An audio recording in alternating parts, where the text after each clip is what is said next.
Ha, they say that my rise to the top is long overdue. I'm just trying to cop a 3-star Goku suit. Or better yet, a Senketsu that fits over loose. Equipped with a light fiber microphone, my flow the truth.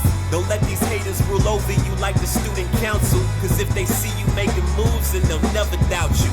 Keep that scissor blade sharper than a surgeon's scalpel. I'm hungry like a back alley docky and by the mouthful.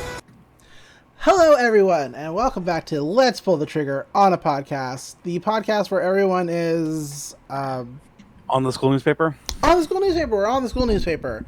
That sounded natural. Yeah. I'm Fire Princess Lily, and I am joined, as always, by my good friend, Doc Sea Monster. Hey Doc, how you doing? I'm good, I'm just fine. Great, just great. We totally did not re-record that. At all. That's like... totally natural. You can tell we didn't re-record it because it was still awkward. Yeah. So, what's been up since we've last recorded this podcast? Not a lot. Been getting my comic book fan on lately. I started watching the third season of Young Justice. I'm only a few episodes in, but I am enjoying it. It's really, this has interesting mysteries, and I really want to see where it goes. Right? It's real good. It's real good, promise. Yeah, I've heard good things. Well, maybe I shouldn't promise things, but I think it was good. Let's see. I'm rewatching the MCU movies because I have a friend who has not seen most of them. Huh. And because I have access to Disney Plus currently, we're going through the backlog. Oh, nice. And that's about all I've got going on lately. Well, all right then. I started watching Infinity Train Season 3. They've only released 5 episodes so far. And... Wow. Like, I don't think I should spoil anything for you. Because eventually they'll put it on Cartoon Network, right? It's not just going to live on HBO Max forever. I don't think. I'm sure it'll be somewhere else eventually. But I'm going to say right now, it's a little harder to like get into the season. Because did you watch Season 2? No.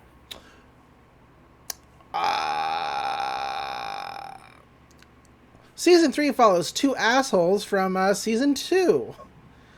So, a little harder. I don't care about them.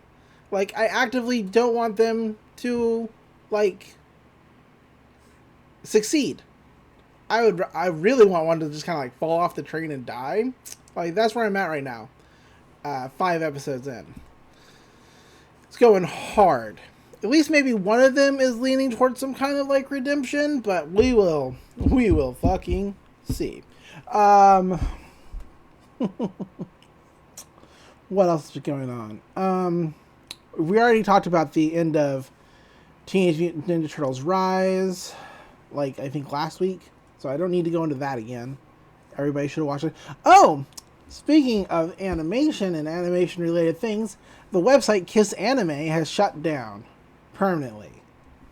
And it's real hilarious to, everybody who listens to this and use Kiss Anime, they're just gonna, like, attack me later. But hey, you know what? Fuck it. All 2 of them.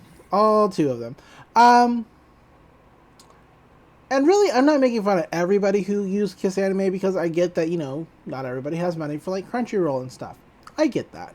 Like, I'm not, like, bashing that.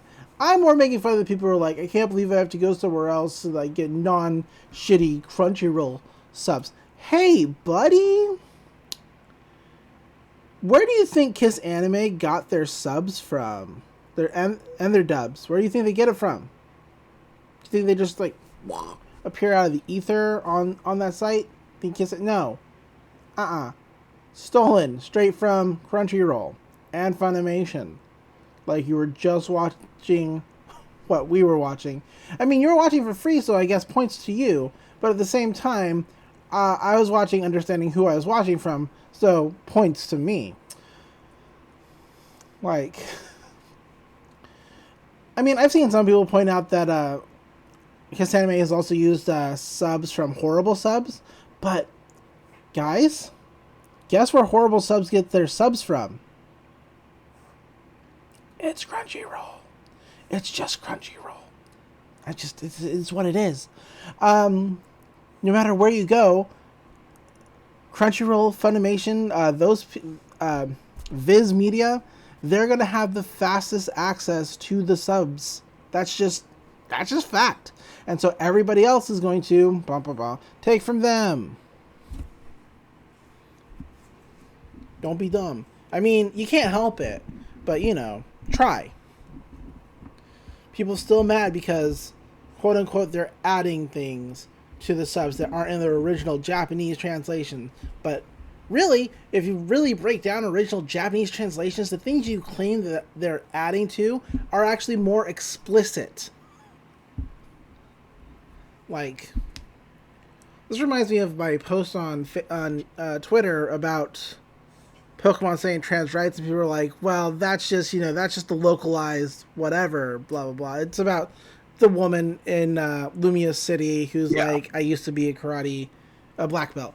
And it's like, right, but if you look at the original Japanese translation, it is way more explicit. It is way more clear that, yes, they are no longer a karate king because of medical science. Also, you cannot directly transliterate Japanese to English. Oh, you cannot. Nuh-uh. You can't. You literally, it'd be nonsense. Absolutely. You have to translate it. I mean, more so than you can't just transcribe it completely and then translate each word individually. You will get nothing. You'll get nonsense. Honestly, translation is more nuanced and complex than just one for one word changes. Right. You have to translate the intention of the sentence. Yeah, and sometimes you're going to have to change things around a little bit. So it makes sense. Yes.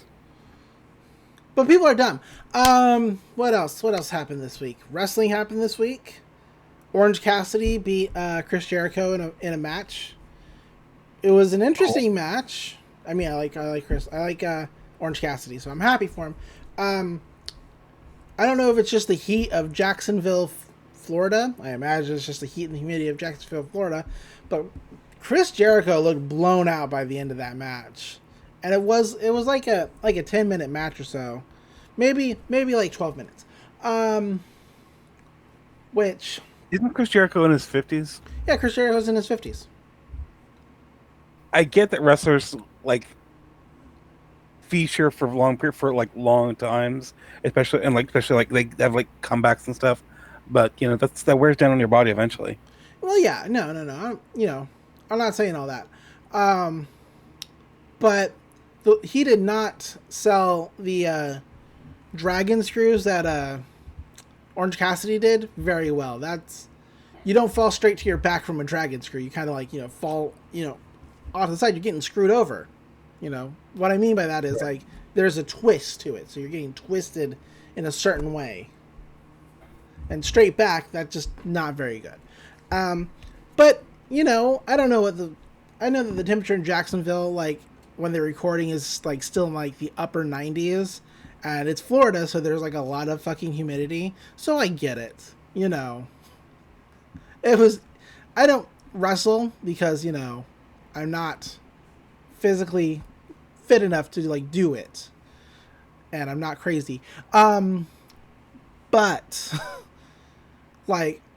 even under those conditions, I could not imagine wrestling. So good on them both.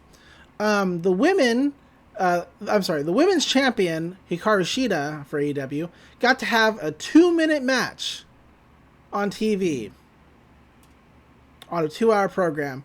I'm not happy about that at all.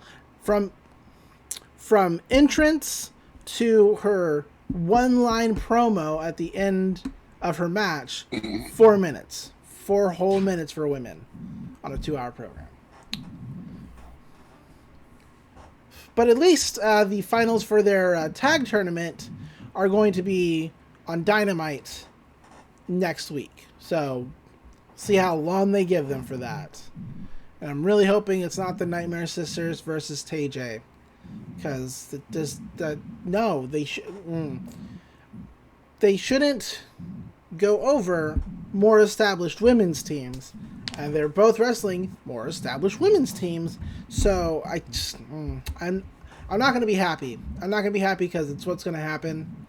But I'll be happy that women are getting more time and are going to be featured on the main show. It's like a double-edged sword for me. It's like, this is good, but at the same time,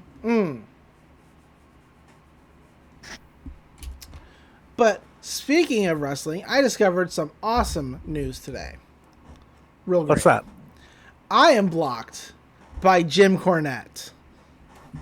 Oh, neat. Super neat. I mean, I don't think it's very hard to get blocked by him. You just got to get kind of in his radar. And I'm not sure when he blocked me, but if I had to guess, it was when he was trying to start a beef with Kylie Ray, who is a women's wrestler at Impact. She said something like, I just love watching wrestlers that Jim Cornette has shit all over make it in this industry and be successful. And he of course responded to that because even though she didn't at him or tweet at him, he, vanity searches his own name. And so he said something, I forget what, but I responded to that with, don't you have wrestlers that con into fucking your wife? Because, as it came out in June, Jim Cornette would make wrestlers sleep with his wife to get contracts at places he was working.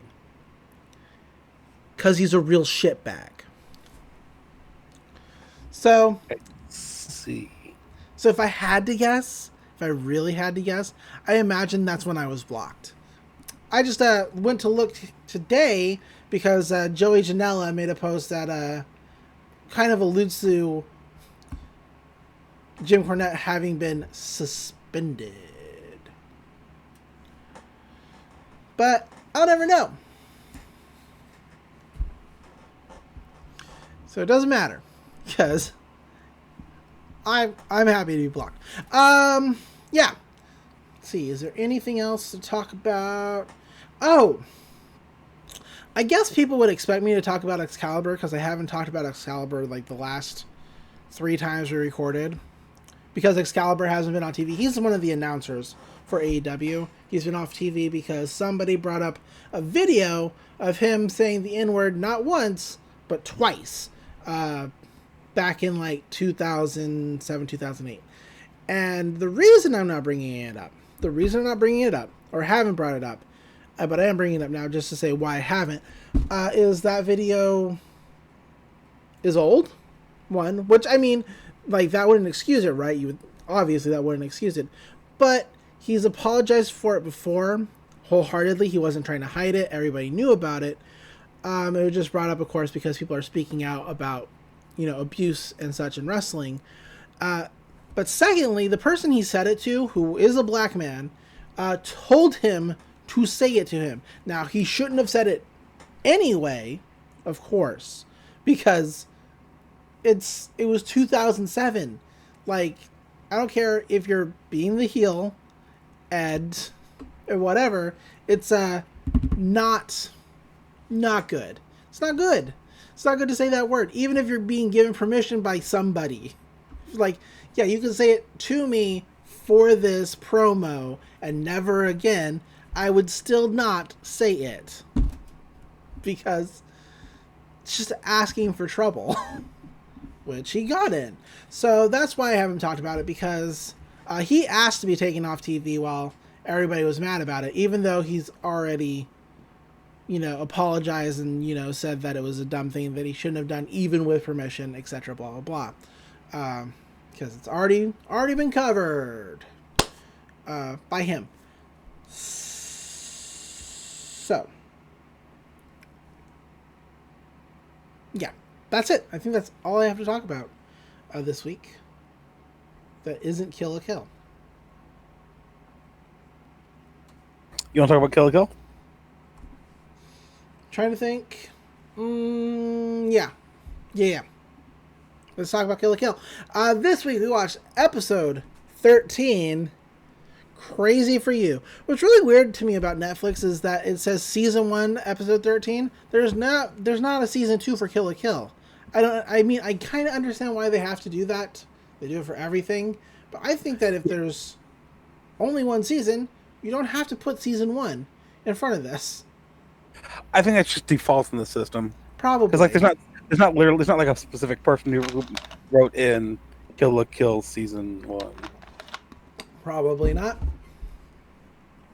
One would think not.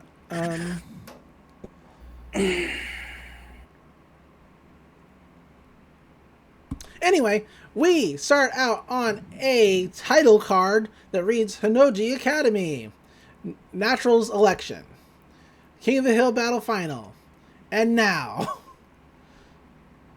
And we like rush through the city. It's pretty. The Tri-City Schools raid trip, and we are just like cutting through like all the scenery. There's a bunch of wartime-esque trucks lining the academy grounds.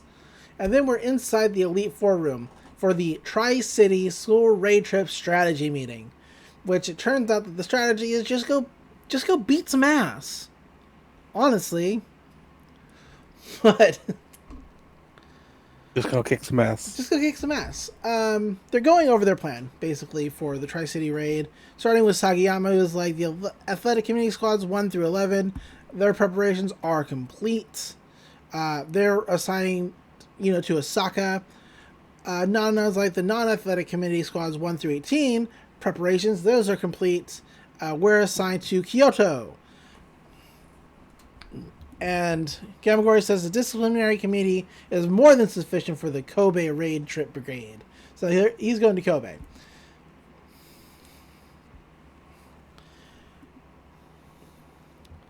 I believe Satsuki says being an elite corps is all well and good, but nobody fail. To which Nananon says, yeah, nobody wants to see you committing seppuku, Gamagori. Because she just has all the best at the station. She's like, the cleanup of your guts would be a pain. And he's like, I'll succeed. Imamuda, did it. It's like, well, I've formed an information strategy team with the PC Club at its core, using 2-star students from the information brigade. The information network to each city is already under our control. And it shows like a great little graphic of like tiny fists crunching up computer lines. But he's like, we're monitoring all communications in the high schools of each city. And Satsuki says, Lori, are the special Goku uniforms ready? And then we get a look at these athletic uniforms, which are color-coded green, yellow, and pink. Green for athletics, yellow for disciplinary committee, and pink for the non-athletics, if I've got that right. I believe so, yes. But, Laura's like, yeah, they're all good to go. They're all specially made for where you're going. Like, so if you're going to Kyoto, you're getting the Kyoto one. Going blah, blah, blah, They're being distributed to, the top members of the brigades. As for the Elite Four, new 3-star Goku uniforms are currently being made for you, but that's gonna take a lot of time. So you're just gonna have to set out in the same special raid uniforms that everybody else gets. And they're like, oh, okay. Sasuke's like, don't worry, they've been improved based on your battles with Ryoka Matoi and Nui Harame. There's no shame in losing to a pure life fiber Kamakui Senketsu, to the pure life fiber Kamui Senketsu, and the high order tailor Nui Harame. There's like no shame in that. She's like, this just means you're going to mature further. It's a rite of passage. It's no big deal. And she's like, now I look forward to your to how you mature as commanders. She's like, lead the raid trip to victory. And they're like, yeah, understood. I like Nananon's outfit because the sleeves are too big for her. Yeah. It's real good. Everybody else puts like their arm across their chest. It looks real like formal and right, but hers, it's like the sleeves just hanging off her arm. It's good. I like it. Did I cut you off? No. Okay. Satsuki says, very well, the raid trip will set to leave at 200 hours the day after tomorrow. They're like, understood. They all leave in a flash. Satsuki asks her butler, hey, did you prepare my helicopter? As he's pouring her tea. And he's like, yep, did that.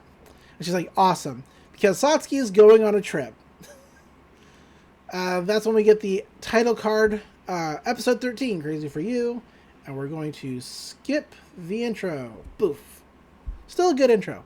But we cut back in on Satsuki's double-bladed helicopter flying over the school, looking down as the raid trip is like getting, organized. We focus in on Mako, who is like drawn a little representation of Japan in the dirt. And she's like, oh, I really want to go on the school trip, but I don't want to go. But I really wish I could, but I don't want to go.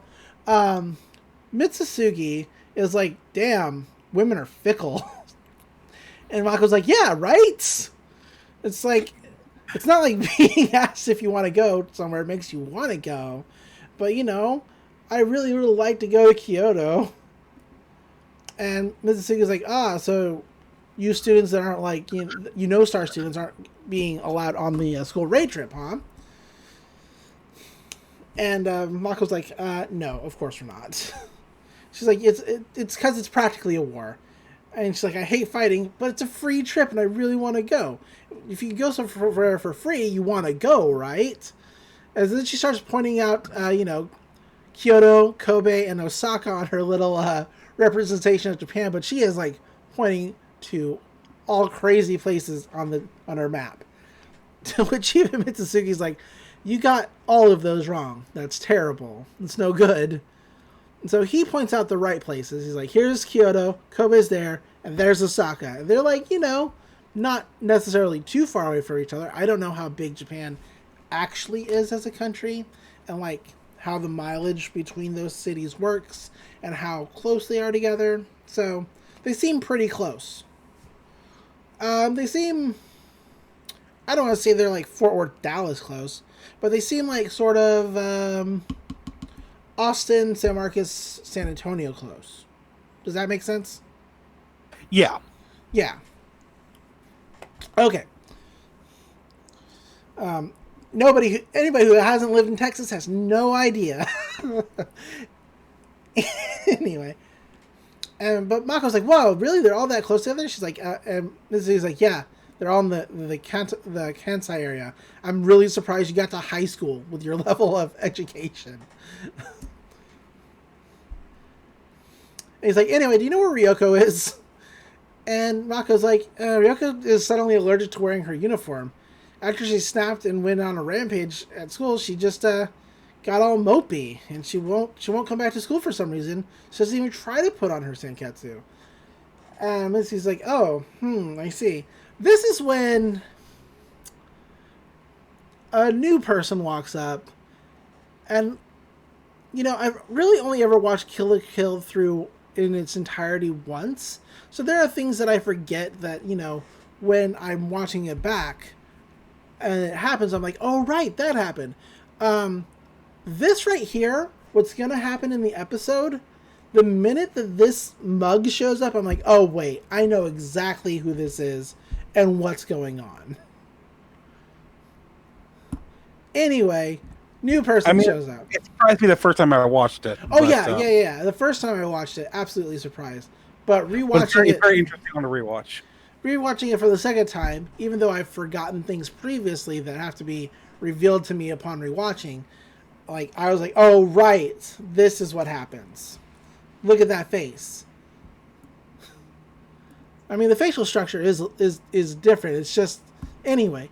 New person shows up, and they're like, "Hey, you're Mako, right?" And she's like, "Yeah." She's like, and he's like, "You've got to take me to see Ryoko. You've got to." And he's like, you can trust me. I'm Shinjiro Nagita. I'm from the school paper. And I need to see Ryoko right now. And 3 goons in 1-star Goku uniforms are like, there he is! Get him! Blah! Hold it right there, Newsy. To which, this guy is like, oh, holy shit, we gotta get out of here. And he grabs Mako. And he runs off school grounds. Mako's like, what the fuck are you doing? And he's like, they're with the disciplinary committee. They can't find me because I've been banned from school grounds. And Mako's like, but I don't even read the newspaper. As they're chased off. Mitsusuki's like, banned from school grounds, huh? Like, he thinks this is weird. And he's right, it is. But we'll get to it. I feel like I haven't given away the goat just yet. But we cut in on Ryoko, who's just laying in bed. She's just laying there. It's very lazy. Until Mako's mom...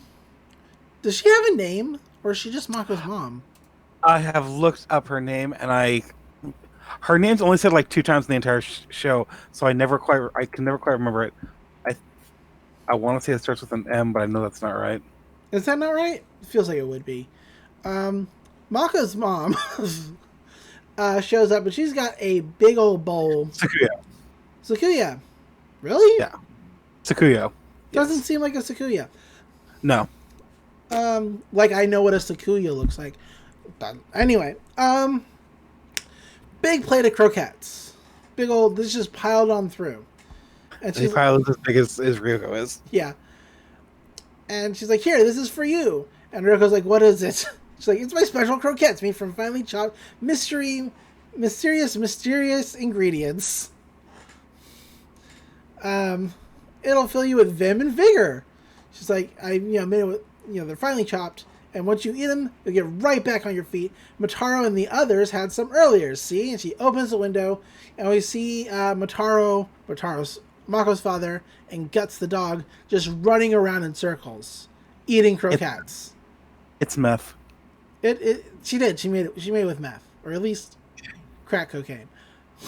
But crack cocaine is real expensive, so probably just meth. Yeah. But they're running. They're like, oh, this life is wonderful. Dance, Mataro!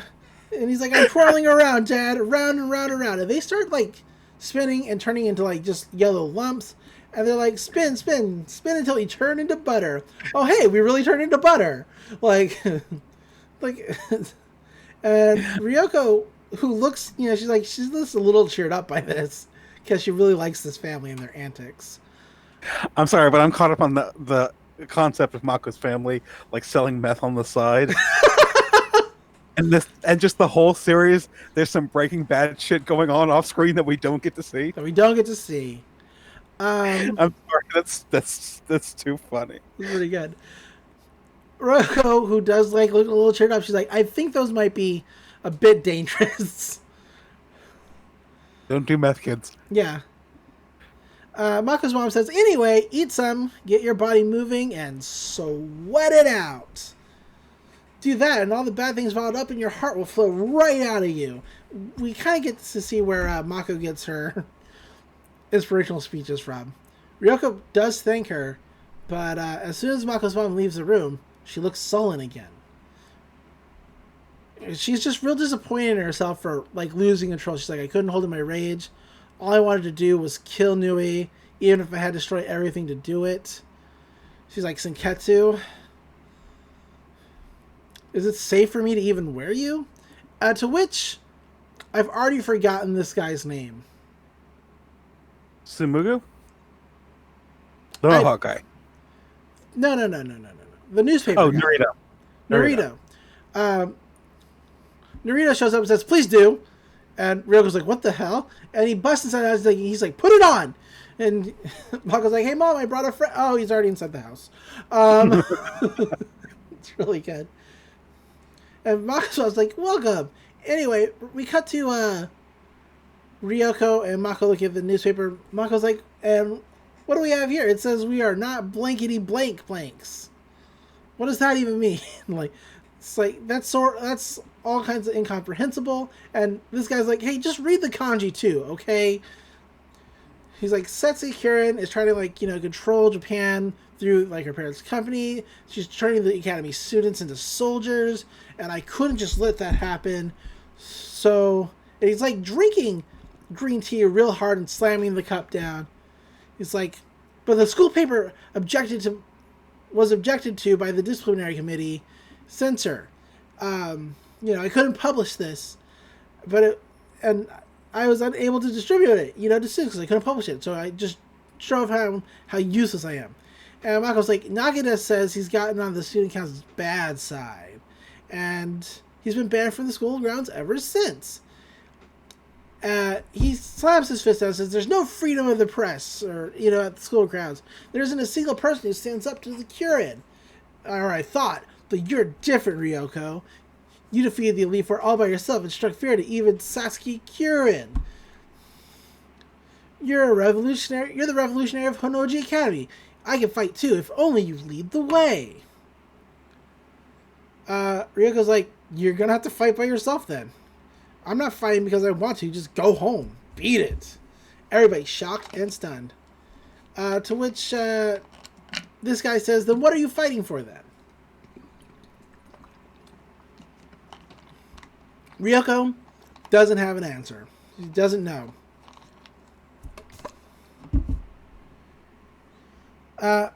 This guy, Nagita, says, well, there's one man who saw what you did, and he took back his life because you inspired him. And that man is me. Your fight hasn't been for nothing, so put on that sailor uniform and fight one more time. Ryoko gets angry, and she's like, I'm not fighting for other people. Go home, beat it, just give up and go home. And he's like, I will not give up. You are my no. You're all of Noji Academy's virtuous star of hope. She's like, just give this a rest. He's like, I won't let the courage you gave me go to waste. This zoom out of his face, it looks even more clear of like what's going to happen later. Yeah. Anyway, Ryoko's like, what the fuck was that guy's problem? So Ketsu's like, Ryoko. And she's like, no, I don't want to hear it. Not a word out of you either. We cut to Revox, the Revox Center, presumably in France, I guess. It always I think feels that's Tokyo Tower.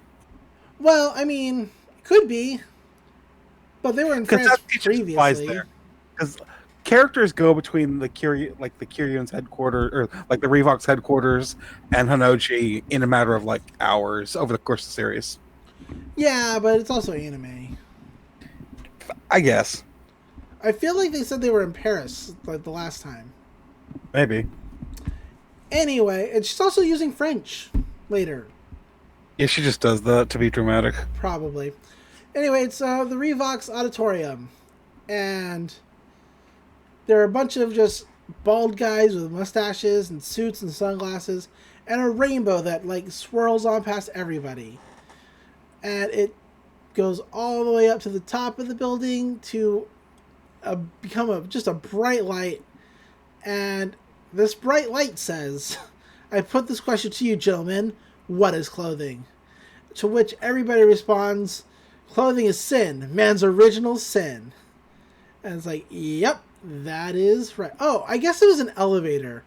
It was an elevator. She was stuck inside an elevator, and it was just shining too brightly for the elevator to contain. Anyway, out steps Ryagyo. And she's like, yep, clothing is sin. When man ate the fruit of knowledge, and he became aware of his nudity and covered himself with fig leaves. So, clothing is man's original sin. For the time humanity first gained free will as human beings, it has been the fate to cover his body in the clothing called sin.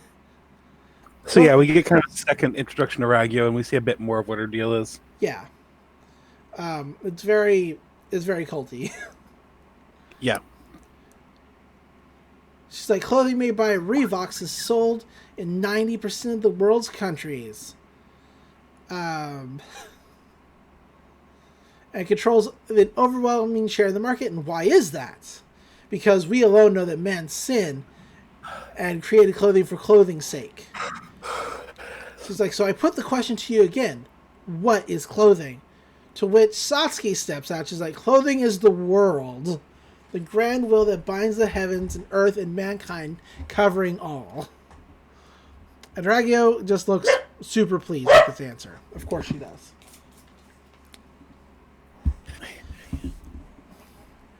These two are so bright that they are casting a light on everybody else in this room. Ryago's is all rainbowy, and Satsuki's is not. It's like got hues of like pink in it and other colors, but it's just mostly like bright lights. Yeah, Satsuki is usually mostly gold. Yeah, and like kind of like sunset type colors. Ragyo is always in rainbow. Mm. Or he's like, yes, indeed, that is exactly the intent of covers. To which we then cut to a really uncomfortable scene. Yeah. Have I mentioned just how creepy Ragyo is? Yeah, can I editorialize a little bit? Sure. I hate Ragyo. Right? She's creepy as fuck the entire way through the series, and I don't understand why some people are horny for her. Well, there are people who like that mommy dom energy, but I guess. But this is like on a whole other, way more uncomfortable level. Yeah. Like even it's like the character does sexual things, but it's clearly meant to be disquieting and uncomfortable in the series. Absolutely.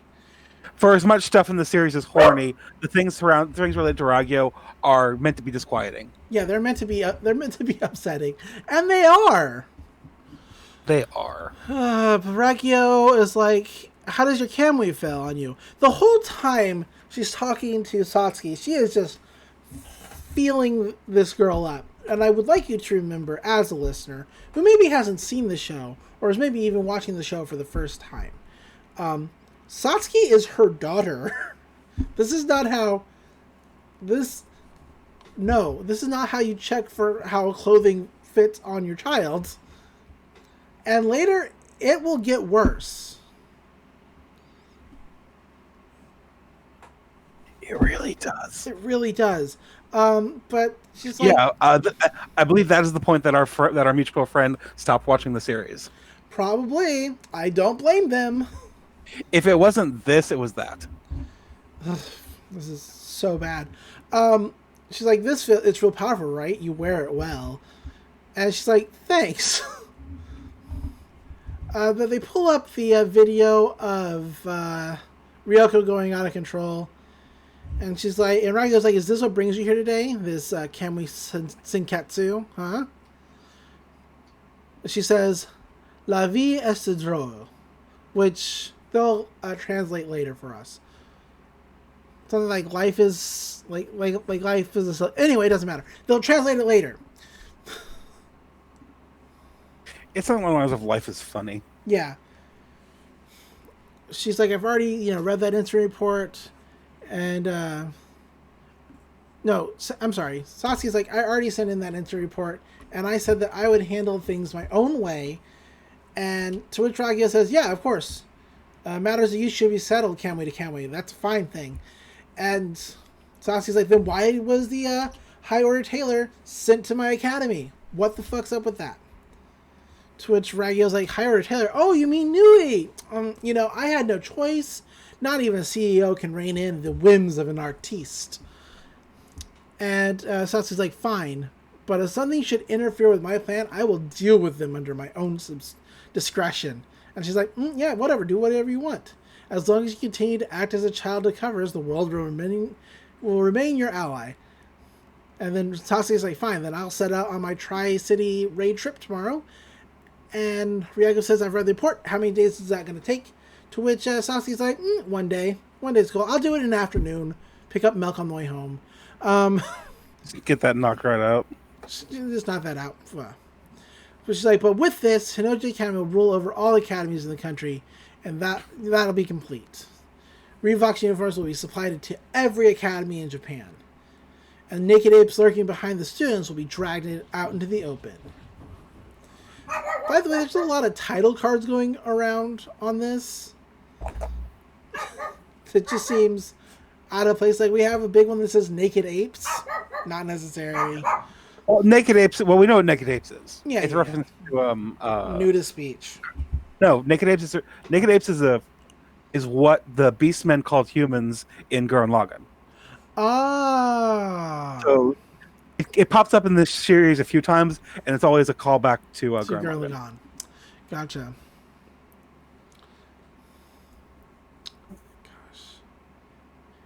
Talking about Gurren Lagann reminds me of every time I've watched like one of those top 10 videos regarding Gurren Lagann, and the person pronounces it Gurren Lagann, and I hate it. Okay, so there's a lot of weird words in that show, and Yeah. and some things are just pronounced in ways that don't seem normal to an English speaker, like Simone does not seem appropriate for an English speaker. Well, no, but I feel like if you hear it enough, like, Yeah, you exactly. should like click over to it instead of just being like Simon. Right. Anyway, continuing on with Kill la Kill instead of my problem with people being dumb with anime. Ragyo says you understand perfectly, and Satsuki flies back to Hinoji Academy.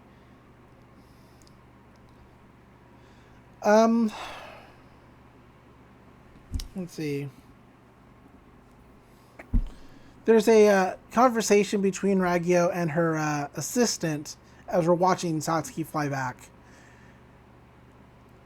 And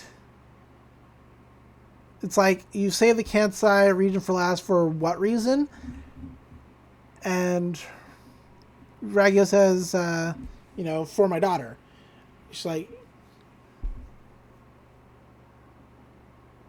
or I don't know who's having this conversation, and it doesn't make a lot of sense to me. I'm just going to skip over it. I think it's Homaru and Ragyo. Yeah, I think it is. She's like, I'm doing it for my daughter. The battle will not besmirch the Kirin name or something like that. But we finally get a title card for La Vie est drôle, which is Life is Funny.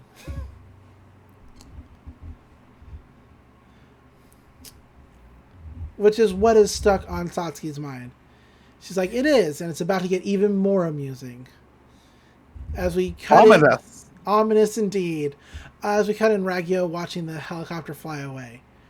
I just realized that the word ominous means ominous. It's like related to omen. Yeah, it is. I'm dumb.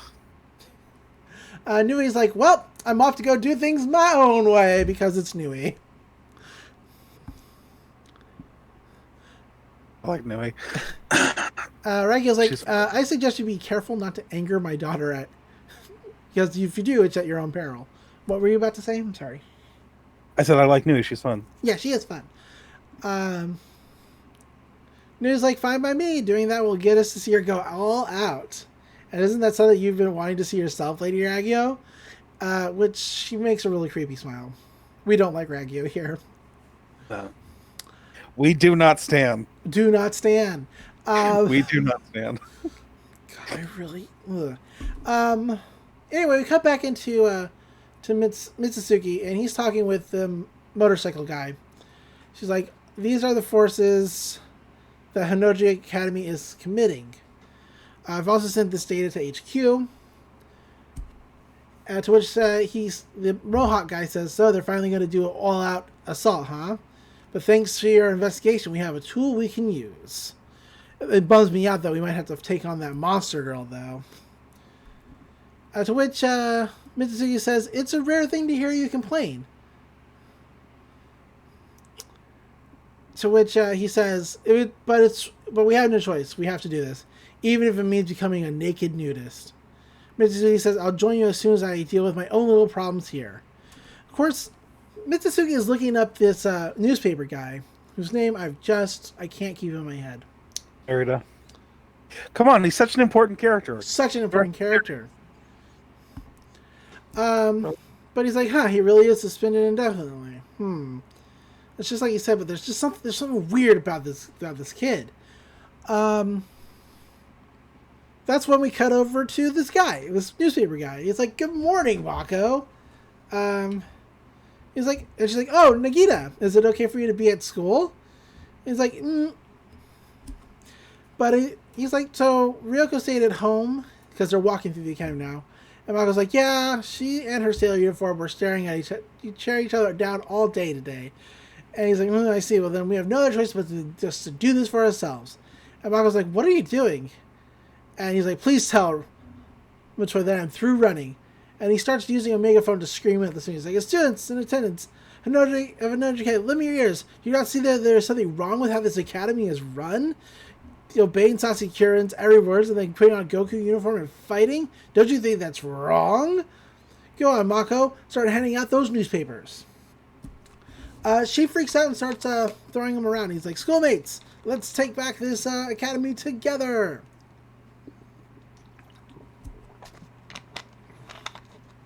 For details, read this newspaper.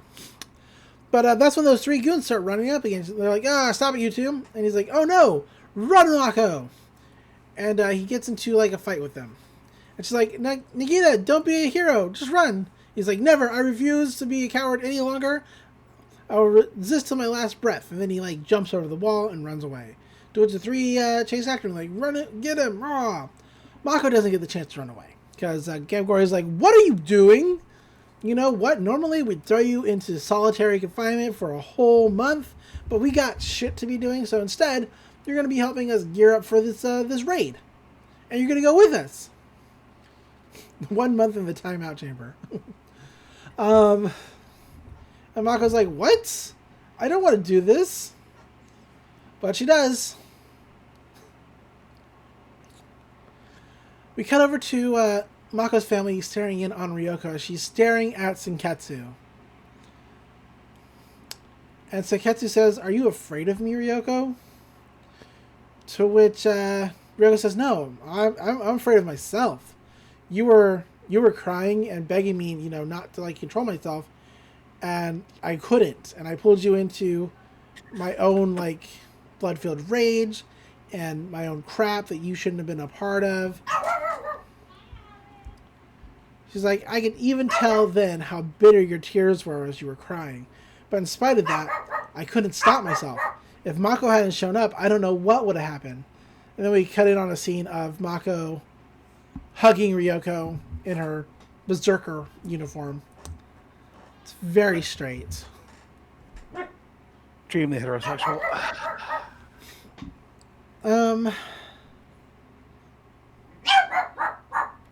Senketsu's like, even so, you shouldn't reject me. I want to be warned by you. I was likely born for the express purpose of being warned by you. To which Ryoko says, oh wait, do you remember something? He's like, no, I'm just, I get that feeling. And that feeling gets stronger every time you put me on and I drink your blood.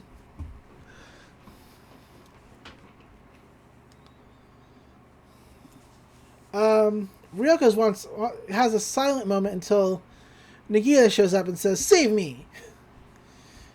And that's when the three ruffians break into Mako's house to catch him. And Nagita says, I'm sorry, I never intended for you to get mixed up in this, which is a flat-out lie. But he's getting beat up by these three goons, these three mostly faceless goons. They go to punch Ryoko, who ducks, and Mako's dad gets hit instead. Yeah. Nagita gets carried away, and Mako's mom prepares to do surgery on Mako's dad.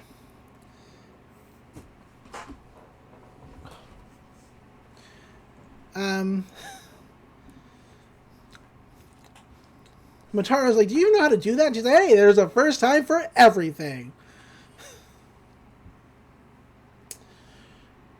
Ryoko gets up and says, hey, Senketsu, if I start going out of control, could you promise to stop me? He's like, no, I can't do it. It's you who is wearing me. So it's Ryoko says, God, you're in an outfit that doesn't have much give. You know that, right? It's very good banter. Always have good banter. But Senketsu says, you know, when you were out of control, you did stop, and it was using your own willpower. That is why I'm not frightened in the least. Ryoko says, all right, then we're all responsible for our own actions. I'm gonna call bullshit on it. It was totally Mako that saved her. It was. We cut over to these three goons beating up on Nagita, and I have to ask, who is this for at this point? I think they're just committed to the bit. I guess. Because Ryoko's not around. They could like held off on this. But whatever. They're beating up on him. And he's like, I'm never going to yield. I won't be beaten. Ryoko shows up and she's like, hold it. What do you think you're doing with that guy? And she's in her transformed Senketsu. And she's like, don't be so whining. I could stand by and do nothing. You know, she's very smiley, very happy. Good to be back. She gets attacked by one of these goons, and she's like, all right, don't waste my breath, huh? Then have it your way. Let's do this, Senketsu. And she immediately goes into the decapitation mode scissor blade and wastes these three guys in no time flat. But then there's a clacking sound behind her. And as she turns around, it turns out they're just puppets all along. They weren't even human. They're not even human. Dun dun dun. Nagita says, so you've finally gotten dressed, Ryoko. And he's like behind her real fast. And she's like, what the fuck? She's like, Nagita, you set all this up? He's like, yep, sure did. These are my puppets. And he starts like pulling on life fiber strings. And he says, as are you, I suppose. And Ryoko's like, what? Come again? Nagita says, fear resulting from a runaway incident, rejection of your Kamui. However, you conquer that fear in order to save the helpless. Your reactions are so predictable, it's downright adorable. That's when the wind blows and finally blows away this chunk of hair that's been covering his other eye, and we see Nui's patch under it. It's not the twist. Ryoko's like, no, you can't be. Oh, but he can be. And it is. It's Nui. It's Nui. It's taking a couple washers, but she puts her hand over her throat and knocks something away. I imagine that's what she was using for a different voice. Probably. Ryoko's like, Nui, it was you all along? And Nui's name is just in the background of her, which is real good. Of course, we cut back over to Mitsusuke's computer, and Nagita's profile and information just all disappear. It's like, the data, it's disappearing. And that boy really was oh no, Ryoko! It's very dramatic. Nui's, like, what are you angry about? Her name is still behind her. And even has a shadow in the sun. She's like, wasn't this good rehab? It was, wasn't it? She's like, this is just an elaborate setup to get me put on Senketsu? And Nui's like, well, as she's leaning on her own name. Gosh. She's like, well, Satsuki banned me from the school grounds. And then she's laying on her name. She's like, I have my own problems, I'll have you know. Will you just show me how much power you can wring out of it this time? Or is her name? Go on. No, I was just gonna say, just knew he was just screwed, which is great. Yeah. She's like, show me how much power you can wring out of it. And Ryoko's like, you little, and she attacks, which causes a pipe to go up in the air, but also Nui's name goes up in the air with that pipe. It's a good gag. Nui is easily dodging, and she's like, come on, that is nothing like last time. Let's go. She's like, you really are afraid of yourself. And Ryoko's like, I'm not. She's like, R2. But she's like, you're holding back. And this isn't any fun. I'm real bored at this point. This isn't cool. She's like, you're weaker than I thought.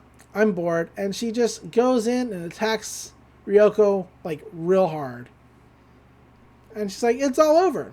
And Senketsu falls apart, just automatically. It's like a bunch of tiny little squares. And Ryoko is stripped down to her underwear. Which, can I ask something? Yeah. Where is Ryoko hiding this underwear in Senketsu when she has it transformed?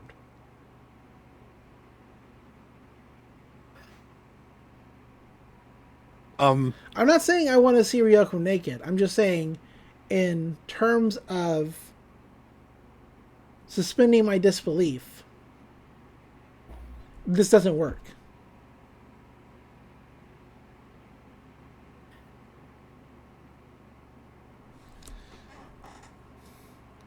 Maybe it's just the way Senketsu transforms hides it.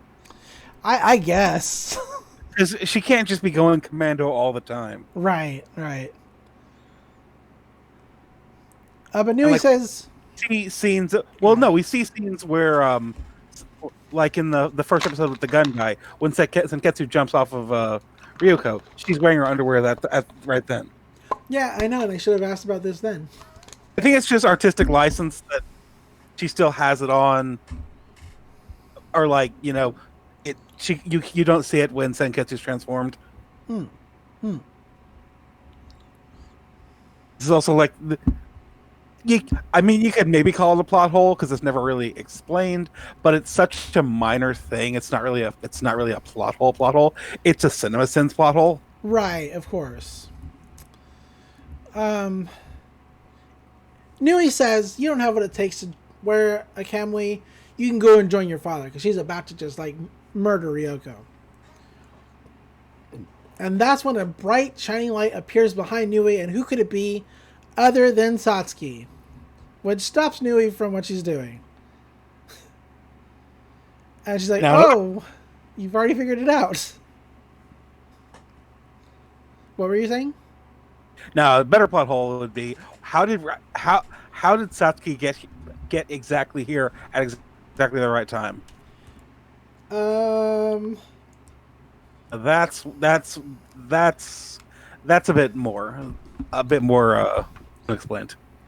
Unless you can say that she was tracking Nui or monitoring Ryoko. Nui. I think it's possible.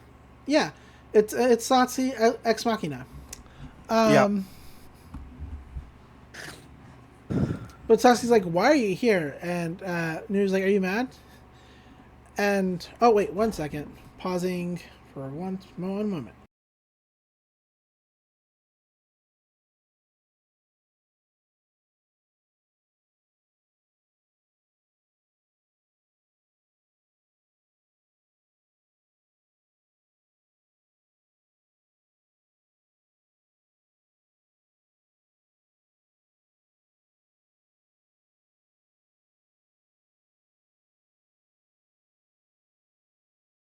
I'll take some chicken lo mein. A chicken lo mein. So now I'm just saying chicken lo mein into the mic. Yeah, now you're just saying chicken lo mein into the mic. We're back. I forgot to pause for a second there. So fun times. Got a call from my wife. I'm getting dinner. Thanks. Sorry, Nathan. Doc. It's fine. Not the dumbest thing I've done so far. So, back to Satsuki. Satsuki's like, there's only one way to deal with those who do not obey my orders. And she starts to pull out her sword. Noe's like, oh, gosh, she really means it. She's like, and Satsuki's like, would you like to undergo the blood purge? To which Nui's like, okay, I'll leave. Which, knowing what I know, or what I think I remember, I feel like Nui could have taken Satsuki.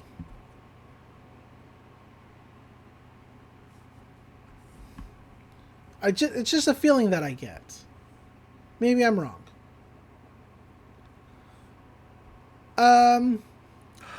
Nui can probably take Satsuki, but like she's also not willing to risk it. Fair enough. Fair enough. But Nui's like, fine, I'll leave. I'll go. I was bored with her anyway.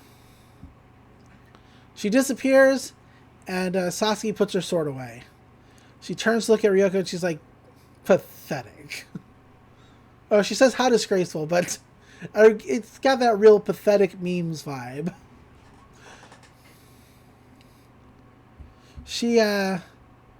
We cut in on Lori, and Lori is now holding, or now has on their work table in front of them, all the pieces of Senketsu. And Lori's like, this is Ryoko Matoi's Kamui. And Satsuki's like, yeah, it's remains. And Lori's like, well, what do you want me to do? She's like, well, find suitable hosts and divide it among them, and then use it to gather combat data on the school raid trip.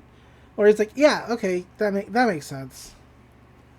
We then cut to the outside, and Satsuki's like, 3 years of study here at Hinoji Academy. This battle is the first step towards realizing our ambitions. I have but one word to bestow upon you. Win. The Hinoji Academy Tri-City School raid trip rollout. And everybody gets inside these wartime vehicles. Even Mako is like, wait, I'm going to. Satsuki leaves by helicopter. We cut over to Mitsugi, who discovers Ryoko covered in a sheet, holding a red piece of fabric. But before he can say what it is, he is distracted by the Tri-City school raid trip rolling out. All right, can you hear me now? I can hear you now. Yeah. I cut out. My connection dropped. I cut out for a while. Oh, shoot. I thought you were just being real quiet. No, I cut out right when we were talking about Satsuki. Last thing I heard was Satsuki called Ryoko pathetic, but it's not really important. I have notes. Okay. I think I missed like a minute of discussion. Yeah, pretty much. Just Lori getting getting Senketsu's remains, Satsuki telling Lori to deal them out to people, and then everybody leaving after a stunning speech from Satsuki, and Mizuzuki discovering Ryoko. That's what you missed. I'd like to point out that when Mizuzuki finds Ryoko, someone has tossed a blanket over her. Presumably Satsuki. Yes, Satsuki. Yeah. Yes, just wanted to point that out. All right, so we end basically on Satsuki's eyes in the helicopter, and it'll be continued next episode. You're in triple threat triad. Okay, as I click away from Kill la Kill, Netflix would like to remind you that Legend of Korra is on there now. Sorry, everybody. Go on. Korra's a good show. Korra's a good show. So the Tri-School's raid trip arc is a whole lot of fun.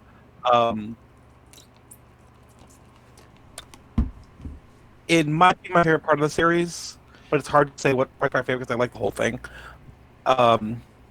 But we get a lot of the Elite Four, and I love the Elite Four. We're right in the middle of the series. Yeah. And this arc is only 3 episodes. Absolutely. It's kind of transitory between the first half of the show and the second half. It's because everything from the first half is kind of resolving, and we're setting up for the second half of the series. Which things in the second half get real weird. Which is saying a lot. I don't want to go into. I'm not going to go into detail, but it's significant. It's a very distinct. It's got a very distinct feel to the first versus the first half of the show. I'll just say that. Yeah, absolutely. Whole different show because it's not, but it's got a very different. Not even a different tone, just a different. Yeah. What else? Let's say. Well, what? Yeah. Anything else to say? No. Good episode, except for that one part in the center. Yeah, that one. I wanted to do. We're going to do some trivia for the dub. They had Johnny Young Bosch to voice Narita. What? Johnny Young Bosch. Oh, Voice. voice of whatever now Nui's name was, and whatever. I heard you say Johnny Young Bosch voiced Naruto, and I was like, no, that seems wrong. Yeah. I don't think he smokes enough to voice Naruto. But I think that's an interesting choice because he's kind of a big name and usually does leading roles. Yeah. And I think it was probably kind of intentional to be sort of a distraction from the fact that he's like a one-off character who's even then just someone's disguise. Right. And I think that's pretty clever. It's pretty good. I gotta say, when Nagita appears, I'm like watching it through this time, I was like, wait a minute, why is that hair so purposely placed over that eye? Oh, right. Oh, yeah. It's Nui. And, yeah. So, that's all I have to say about the show this time. I mean, I really didn't like that center section. It just reminds me that it's going to get way worse later. Yeah, and we're going to have to talk about that. We're going to have to talk about it. For that episode, I want to place like a big spoiler at the front end. Or not a spoiler, but like a content warning. Yeah. Yeah. But hey, anyway, where can people find you online if they want to talk to you about stuff? I am on Twitter, way too much. I'm at Dr. C Monster, that is at DRC Monster. Come and find me on Twitter where I can relive the days when I could actually play Magic the Gathering in public.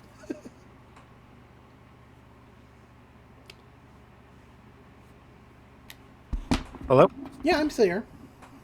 Yes, where I relive the days where I actually play Magic the Gathering in public.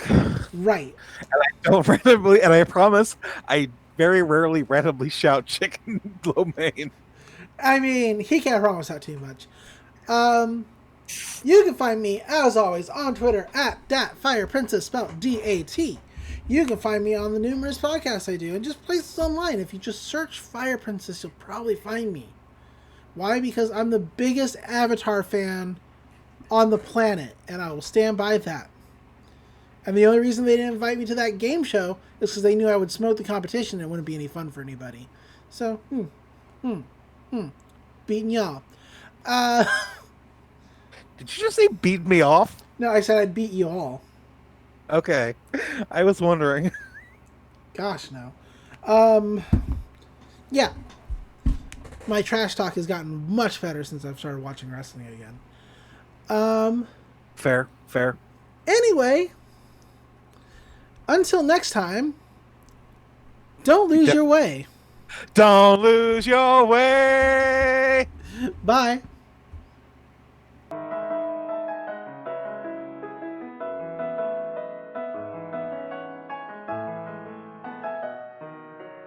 They say that my rise to the top is long overdue.